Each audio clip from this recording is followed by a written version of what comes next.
Matthew chapter 12. At that time, Jesus went on the Sabbath day through the grain fields. His disciples were hungry and began to pluck heads of grain and to eat. But the Pharisees, when they saw it, said to him, Behold, your disciples do what is not lawful to do on the Sabbath.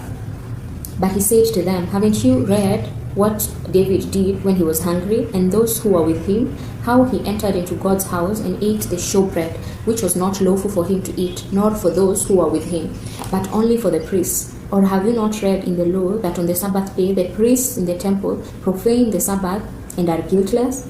But I tell you that one greater than the temple is here. But if you had known what this means, I desire mercy and not sacrifice, you wouldn't have condemned the guiltless.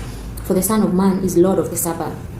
He departed from there and went into their synagogue. And behold, there was a man with a withered hand. They asked him, Is it lawful to heal on the Sabbath? So that they might accuse him. He said to them, What man is there among you who has one sheep, and if this one falls into a pit on the Sabbath day, won't he grab on it and lift it out? Over how much more value then is a man than a sheep? Therefore, it is lawful to do good on the Sabbath day. Then he told the man, Stretch out your hand. He stretched it out, and it was restored whole, just like the other. But the Pharisees went out and conspired against him, how they might destroy him. Jesus, perceiving that, withdrew from there. Great multitudes followed him, and he healed them all, and commanded them that they should not make him known, that it might be fulfilled, which was spoken through Isaiah the prophet, saying, Behold, my servant whom I have chosen, my beloved, in whom my soul is well pleased. I will put my spirit on him. He will proclaim justice to the nations. He will not strive nor shout, neither will anyone hear his voice in the streets. He won't break a bruised reed. He won't quench a smoking flax until he leads justice to victory. In his name the nations will hope. Then one possessed by a demon, blind and mute, was brought to him, and he healed him, so that the blind and mute man both spoke and saw.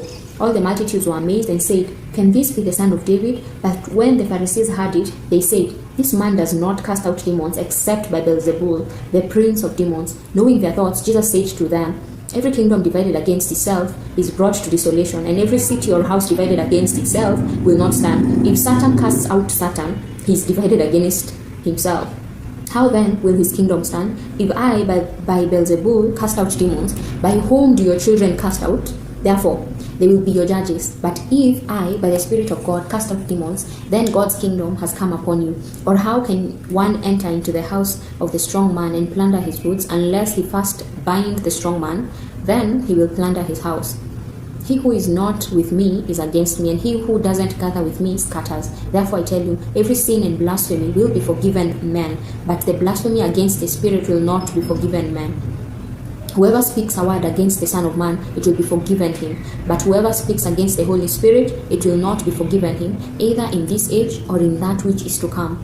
Either make the tree good and its fruit good, or make the tree corrupt and its fruit corrupt, for the tree is known by its fruit. You offspring of vipers, how can you, being evil, speak good things? For out of the abundance of the heart, the mouth speaks. The good man out of his good treasure brings out good things, and the evil man out of his evil treasure brings out evil things. I tell you that every idle word that men speak, they will give account of it in the day of judgment. For by your words you will be justified, and by your words you will be condemned. Then certain of the scribes and Pharisees answered, Teacher, we want to see a sign from you. But he answered them, An evil and adulterous generation seeks after a sign, but no sign will be given to it but the sign of Jonah the prophet. For as Jonah was 3 days and 3 nights in the belly of a huge fish, so will the Son of Man be 3 days and 3 nights in the heart of the earth. The men of Nineveh will stand up in the judgment with this generation and will condemn it, for they repented at the preaching of Jonah, and behold, someone greater than Jonah is here. The queen of the south will rise up in the judgment with this generation and will condemn it, for she came from the ends of the earth to hear the wisdom of Solomon, and behold, someone greater than Solomon is here. When an unclean spirit has gone out of a man, he passes through waterless places seeking rest and doesn't find it. Then he says, I will return into my house from which I came. And when he has come back and he finds it empty, swept and put in order, then he goes and takes with himself 7 other spirits more evil than he is, and they enter in and dwell there. The last state of that man becomes worse than the first. Even so it will be also to this evil generation. While he was Yet speaking to the multitudes, behold, his mother and his brothers stood outside seeking to speak to him. One said to him, Behold, your mother and brothers stand outside seeking to speak to you. But he answered him who spoke to him, Who is my mother?